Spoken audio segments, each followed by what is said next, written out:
Narito ang latest update. Coach ni Rene nagsalita na. Pero bago yan, sa mga hindi pa nakakaalam, si Rene Baterbonia, isang 19 na taong gulang na taga-Agusan del Sur, ay nagtungo sa Manila noong June 4 lang nitong kasalukuyang buwan para sa kanyang pangarap. Bitbit niya ang pag-asa ng kanyang pamilya na magkaroon ng magandang kinabukasan sa pamamagitan ng paglalaro sana sa Ateneo. Ngunit sa kasamaang palad, pagkalipas lang ng ilang araw noong June 8, ang kanyang bitbit na mga pangarap ay tuluyang nang nagwakas dahil sa isang malagim na trahedya matapos mapag-alamang nalunod daw di umano ito.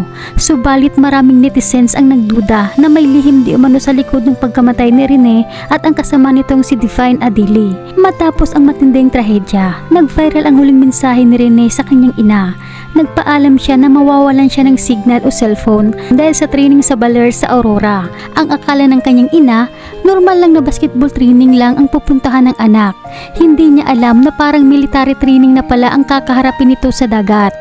At kasabay nito, isang bagong chat ni Rene ang viral ngayon na talagang nagpapaiyak sa publiko. Noong June 5, nakiusap ang binata sa kanyang ina. "Nay, kamusta Nay? Bigyan mo ako ng pagkain dito Nay, please." Tiniis niya ang gutom at hirap para lang sa pangarap. Kaya naman hindi matanggap ng kanyang pamilya ang simpleng paliwanag na aksidente lang ang lahat.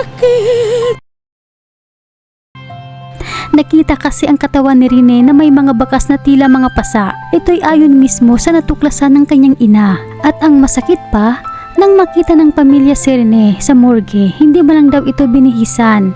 Nakashort lang ang binata at basang-basa pa ng madatnan nila.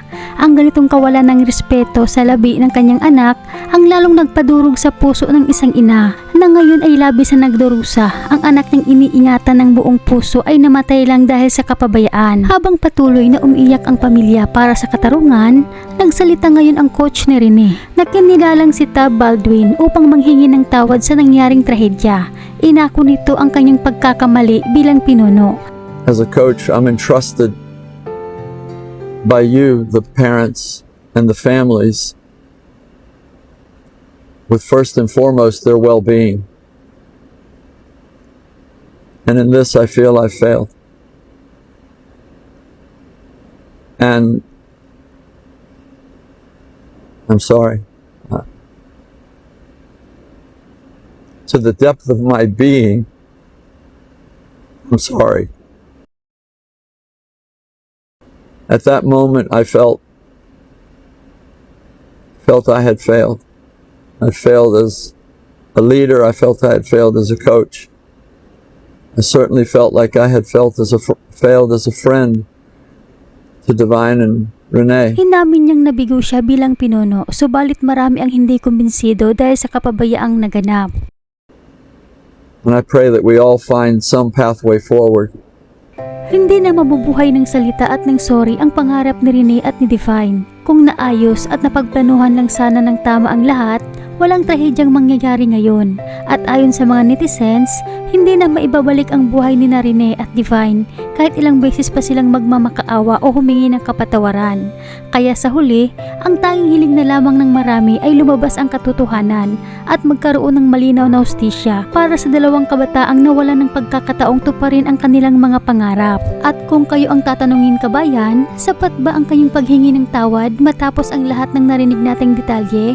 Pakikomento ang inyong opinion sa ibaba at bago natin tuluyang tapusin ang video, narito ang mga huling sandali at masasayang alaala ni Rene Baterbonia. Ang atletang walang ibang hinangad kundi mabigyan lang sana ng magandang buhay ang kanyang pamilya, lalong-lalo na ang kanyang mga kapatid na gusto niyang makapagtapos ng pag-aaral. Rene Baterbonia, all I want for Christmas is My family see me success and happiness. My family see me success and happiness.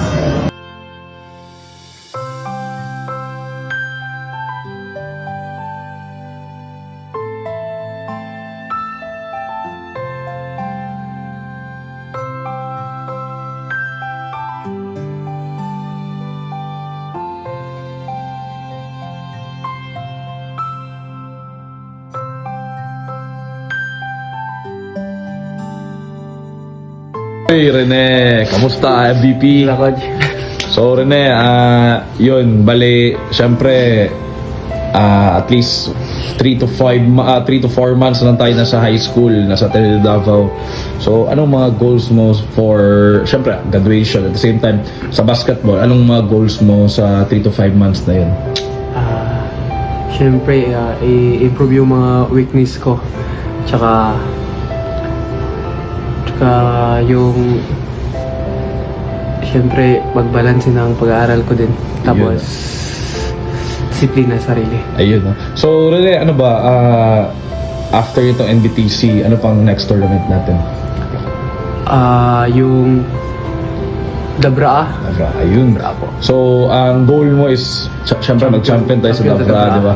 So, if ever, kung ibigay sa atin ng Panginoon, mag-champion tayo ng Dabra, gaano kasarap maglaro ng palarong pambansa sa hometown mo mismo sa Agusan? Siyempre, masaya kahit hometown ko yung ninalaroan ko. So, yun nga, once in a lifetime yun, di ba? Oo, once in a lifetime na makalaro doon. Ayun, so, yun guys, abangan nyo si Rene Butterbonia. See you guys. Ongoing yung NBTC namin ngayon at the same time sa Davra. Kailan ang Davra? 22 to 26. February 22 to 26. So, yun guys, subaybayan nyo si Rene Butterbonia. Hopefully, See you guys. ma-defend namin yung crown sa palaro. Let's go! Thank you.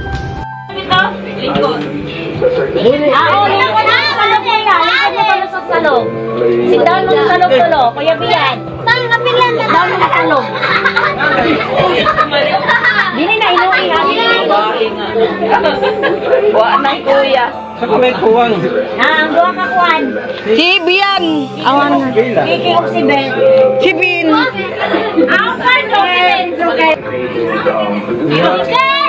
Kiki, lapil ko sa picture. Pabi Ben, lapil ko sa picture. Aon to sila kwarto, sila ni Ben. Kani? Pinalaw. Wa nga on. Wa nga ni wa. Pinalaw. Sige na. So I realized that if I just show Mabaylo.